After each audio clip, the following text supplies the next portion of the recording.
December, feeling a bit chilly today, but let's see what we've got inside the VW advent calendar. Whoa, let's go!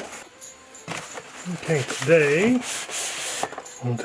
in box number 8, which is this long one here.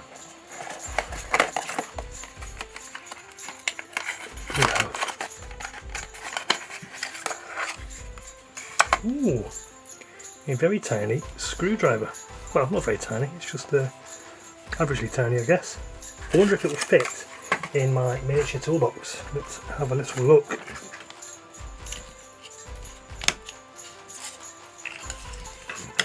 No, doesn't fit. So that's not what this toolbox is designed for. Don't worry, you will find a purpose.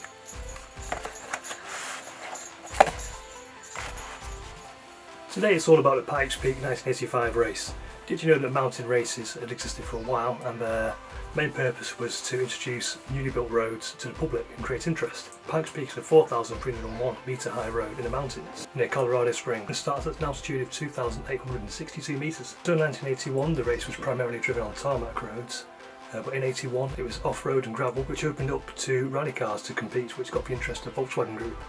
Between 1982 and 1987 it was generally dominated by the incredible Audi Quattro. In 1984 Mouton became the first woman to win the race. In 1985 Jochi Kleint, I hope I'm pronouncing that right, was chosen to be the VW Works driver and won the race in the twin-engined Golf. Here's a few pictures of him in his winning Golf. And that's what we have for today, December the 8th. Join me tomorrow for another exciting video.